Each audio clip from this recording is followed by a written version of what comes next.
Hey, how's it going? Dave2D here, and this is the Triton 700 from Acer, and this was actually one of the very first laptops that was shown to the world with the whole thin and powerful but super quiet laptop designs. And this is actually my favorite laptop that Acer makes. So they also make that super powerful $9,000 gaming laptop, and as impressive as that thing is, it's just not practical for most people. This thing is still very powerful, but it doesn't look like a super obnoxious gaming laptop. It's just a simple laptop. And the reason why they're able to make it like this is from the whole Max-Q design approach. And if you'll remember, some of my older videos have talked about it. Max-Q is this thing where manufacturers will focus on energy efficiency and make laptops that are like this: thin, powerful, but really quiet. And of all the laptops with the GTX Max-Q 1080, this is my favorite one. I want to talk a little bit about the build. This thing has incredible build quality. It's got a full metal design, so metal top panel, metal bottom panel, metal keyboard deck. Like, this thing is built like a tank. Even though it's 3/4 of an inch thick, or not even, it's actually very difficult to twist. I'm also partial to its color. It's not black, it's kind of like this really dark aqua color, and I think it looks amazing.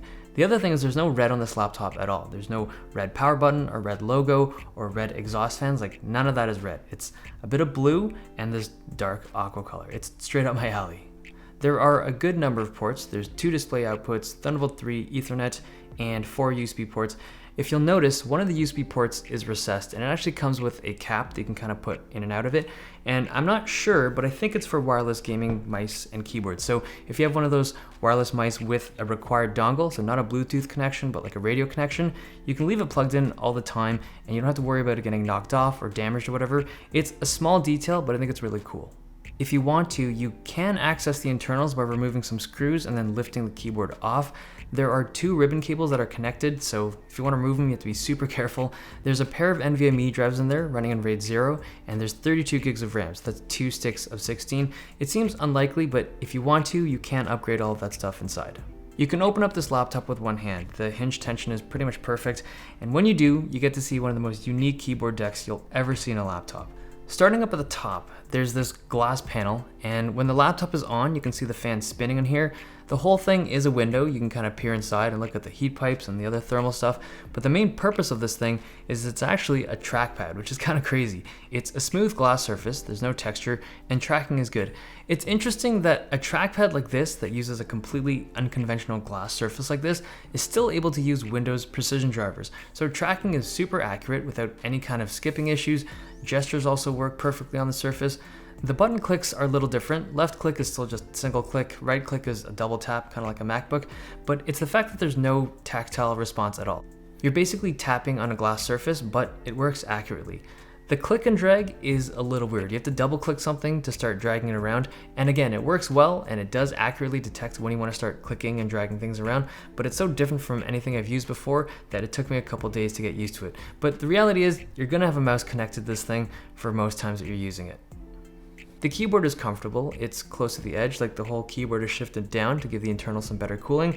And when I first saw photos of this thing, I thought it would be weird to use because there's no wrist rest, but it's actually very comfortable. It's a mechanical keyboard, but the switches aren't your usual cherry switch kind of feel. They feel more like micro switches, very short travel with a short click.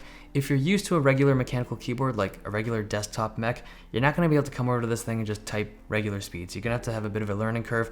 It's not that it's a bad keyboard, it's actually a great keyboard, but it's just really different from a regular mechanical keyboard. You get fully customizable RGB lighting, individual key lighting with tons of colors to choose from, and you can go as crazy as you want, or you can just turn it all off. The fan up at the top also lights up into whatever color you want as well.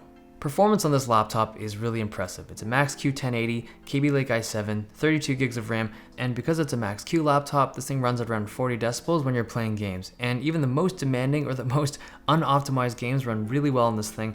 The Triton 700 also lets you overclock the GPU. You need to push the fans a little harder to keep it cooled properly, but in turbo mode, the performance is surprisingly good. It actually comes close to a full-fat GTX 1080 laptop. Thermal performance is also really good. You get full control of the fans in the software. If you want to push this thing hard for like a video edit, or if you're playing a game competitively, you can just crank up the fans and just let it rip. But if you want to play something a little more stealth, you can lower it back down and just keep it in whisper mode. So I wanted to see how hot this laptop would get when I was playing this thing for a long time in whisper mode. So the footage you're about to see was this game running for about 3 hours in Overwatch, and I just kept this thing with G-Sync on with fans at 40 decibels. Temperatures are a little hot, it never got worse than this, but the frame rates don't dip too much. The pain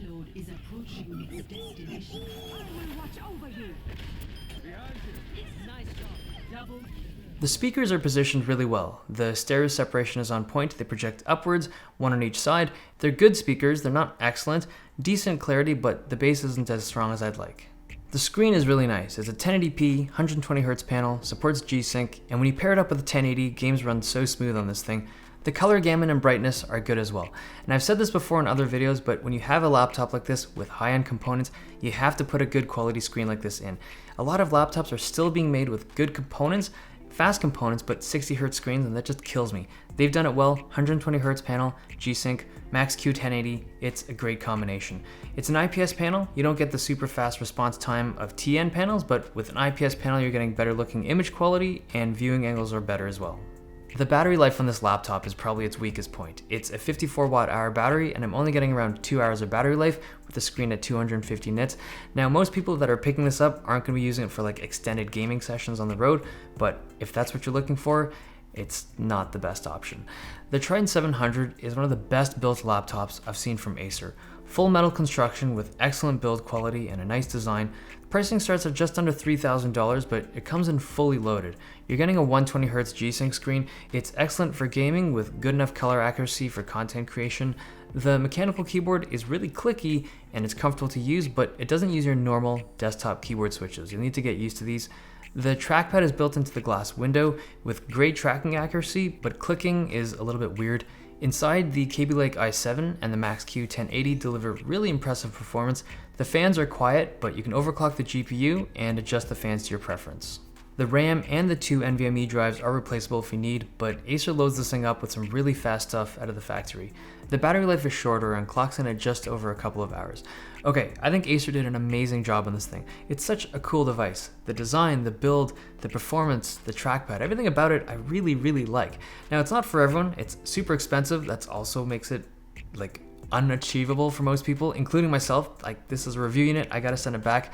But of all the laptops I've seen in 2017, this is the one that's most impressive to me. I've seen other ones that are even more extravagant, but it's not about that. It's about building something that's practical, that's viable as like an everyday machine, and looks really good while it does it. Okay, hope you guys enjoyed this video. Thumbs if you liked it, subs if you loved it. See you guys next time.